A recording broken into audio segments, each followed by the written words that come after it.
bahay na pinagagawa namin sa Tulpo, ng asawa ko at ng jubit niya. Ituturo ko nga kayo dito for today's video. Eto nga yung bahay na pinagagawa namin ng asawa ko sa Tulpo. 60 square meter nga lang ito. 800k plus lang ito, Mima. May 4 na bedroom pa. Pero hindi talaga ito ganito. Pina-renovate at in-extend ko lang siya. Nakuha ko to nung ako'y 18 years old pa. 19 years old naman ako kinasal. Bahay ko talaga to sa pagkadalaga. Yun nga palang kanina yung sala at ito naman yung kusina. Ako nga'y medyo nagipit kaya hindi ko napagawa ng cabinet. Pero mamahali ng granite niya. Bali nakaloan ang bahay na to sa Pag-ibig. 6k monthly ang aking payment. Anyway, ito naman yung luma naming ref. Hindi ko to ibebenta kasi meron ditong nakatirang hindi nyo nakikita. May third eye lang ang nakakakita. Sa mga nagtatanong ko nung ini-spray ko always, eto nga yung Miss Chung Glow Mist. So ginagamit ko to pag ako'y medyo nahahaggard. Instant kasi ang kanyang freshness. Ang atake niyan para ka naka-highlighter. Look mo yung aking face may kintab effect. O, diba? Ganyan ang kanyang siste.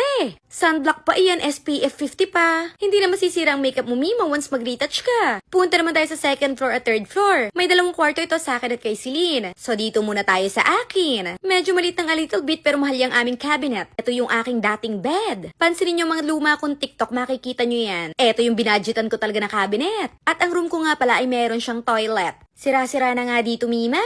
Ako nga'y medyo tagipit kaya itong bahay medyo tinipid. Pero magandang atake niya, look nyo naman yung balcony. So nagtrabaho nga pala ako sa construction company kaya medyo marunong ako na a little bit. Dati kasi ako sa build and sell. May ginawa pa nga ako katabi ni Derek Ramsey. Anyway, meron kami dito 2 balcony. May access dito ang 2 rooms. Pupunta naman tayo ngayon sa kwarto ni Celine. Mas maganda ang view niya pero may CR naman ako. Look nyo, diba? Sira-sira na ang ceiling ko. Gipit kasi ako dati kaya mumurahin ang aking alulod. Hindi baga siya stainless. Anyway, 2 nga pala ang balcony ni Celine. Isa sa front at isa sa gilid. O, diba? Dito ang pwesto ko pag makikichismis ako. Hindi talaga halatado. Eto naman yung access niya doon sa malaking balcony. Anyway, ang ganda nitong comment. Ang ganda daw ng rejuve at saka ng sabon ko. Gamit-gamit daw niya doon sa Japan. Paubos na daw ang stock at waiting daw siya sa pasabay. Diyos me, umi-international na talaga tayo, Mima. Ang rejuve na hindi namamalat at hindi namumula pero kikinis ka. Hindi mo kailangan dumaan sa downtime. Demure Rejuvenating Set. Eto namang Miss Chung Intense Whitening Soap si Black Soap. Babad mo lang yun ng 2 to 3 minutes, mamamalat-malat ka ng a little bit. Alam mo naman, pag namalat, maglalight. Huwag mo lang ilagay sa face kasi yan ay for body. Miss Chung Intense Whitening Soap. So, gogora na nga tayo dito sa 3rd floor. Eto naman yung aming guest room. Dito nakikistay ang nayofak na si Pia. Kasama pa ang tomboy niya. Sabay aatakihin ako sa social media. Matapos kong palamunin sila. Eto naman yung spare room. Nagtataka kayo walang room ang aking mga brother.